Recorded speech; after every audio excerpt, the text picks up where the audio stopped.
I do not understand what I do. For what I want to do, I do not do.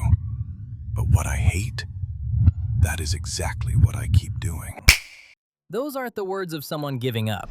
Those are the words of the Apostle Paul, one of the most important followers of Jesus in history. And if we're being honest, they sound a lot like our own private journals. We've all been there. You pray, you try harder, you promise God this time will be different. You swear it's the last time. And yet, a few days later, you're right back in the same cycle you hate. That quiet frustration can get so heavy that it makes you wonder, if I love God, why can't I just fix myself? What if the biggest mistake most of us make when trying to break this cycle comes down to one blind spot? What if the very thing we think is the solution is actually designed to show us why we're trapped? In our last episode, we saw what went wrong. Humanity was created for perfect connection with God, but that connection was broken, not just out there in the world, but deep inside us. And when something is broken like that, the next step feels obvious. Fix it, right? If a relationship is damaged, why not just tell people what to do? Give them instructions, set some clear rules, lay out a simple path. Problem solved. And that's exactly what we see next in the Bible. God gives the law, commands, standards, clear expectations. When the rules are promised, the reaction is instant. The people of Israel don't hesitate. They look at the standard, get excited, and confidently say, "We will do everything the Lord has said." All of it. They are ready. They are determined. They feel exactly the way we feel on a Sunday morning or right after making a new resolution. But before Moses even comes down the mountain with the stone tablets, they are already making a golden calf. They are literally worshiping a statue they built with their own hands. One moment, we'll obey everything. The next, the exact opposite. Does this system actually work? If giving people rules and instructions was the answer, why did it fail on day one? Because you're not stepping into a perfect world hearing these rules for the first time. You're stepping into a broken one. And here's the thing about brokenness. You get used to it. It's like walking into a room that smells weird. At first, it hits you right in the face, but give it a few minutes and your brain adapts. You stop noticing. We do the exact same thing with our flaws. We adapt, we manage them, we hide them, justify them, and work around them. And that is exactly where the law comes in. The law, they think of a cosmic checklist to keep people in line. Don't lie, don't steal, don't murder. On the surface, it sounds straightforward. Live like this and things should go well. Honestly, most of the world agrees with these rules. Even if you've never read a Bible, you know deep down that lying is wrong, stealing feels wrong, and betrayal hurts. But that raises the stakes. If we already had a general sense of right and wrong, why did God formally write it down? What was the actual point? Was it to fix us, make us better, help us earn our way back to Him? That's what it looks like on paper. Follow the rules and you're good. Break them and you're not. Simple, clean, logical. But the moment you actually take the law seriously, something incredibly uncomfortable happens. You start to notice how often you don't keep it. Do not lie seems easy, until you pay attention to the little white lies, the half-truths, and the exaggerations we use to look better.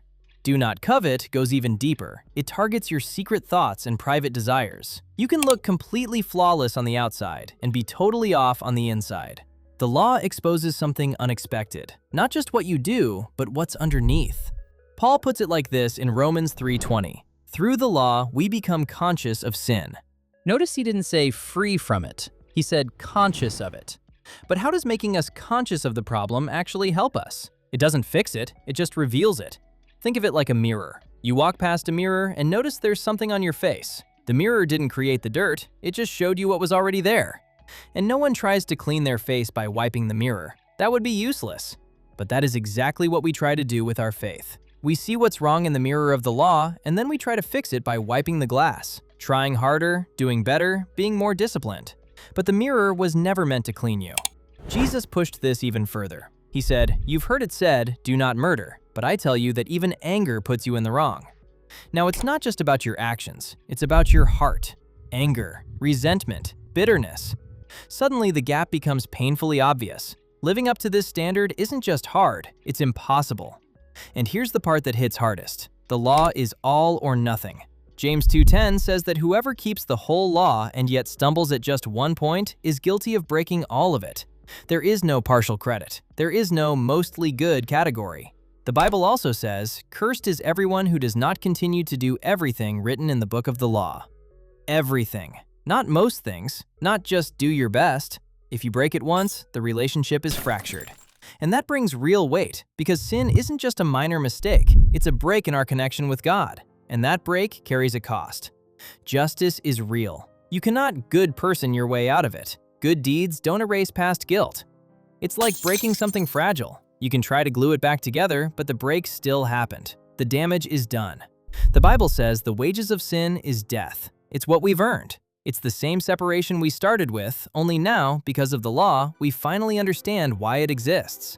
Trying harder feels completely insufficient. You can't pay a legal fine with good intentions. You can't erase a criminal record with future good behavior. And you definitely can't clean your face with a mirror. This is where a lot of people push back. We say things like, "But God is loving, He'll just ignore it." Or, "I'm not that bad, I'm better than most people." But true justice cannot ignore what is broken. If a judge let a guilty criminal go free just because they seemed decent overall, that wouldn't be mercy, that would be corruption. The law shows you the brutal truth. It tells you the exact consequence, and it forces you to realize you cannot fix either one on your own. You can't remove the brokenness, and you can't erase the guilt. And that brings you to a very honest, very quiet place. A place where you finally stop arguing, stop comparing yourself to others, stop trying to justify your flaws, and just see the reality clearly. Strangely enough, that is the best place you could possibly be, because that is the exact moment something shifts. You stop asking, "How do I fix myself?" And you finally start asking, "Is there another way?" Because if the problem is deeper than behavior and the law can't fix it, then the solution has to come from somewhere else entirely. Not from your effort, not from your performance, from outside the system.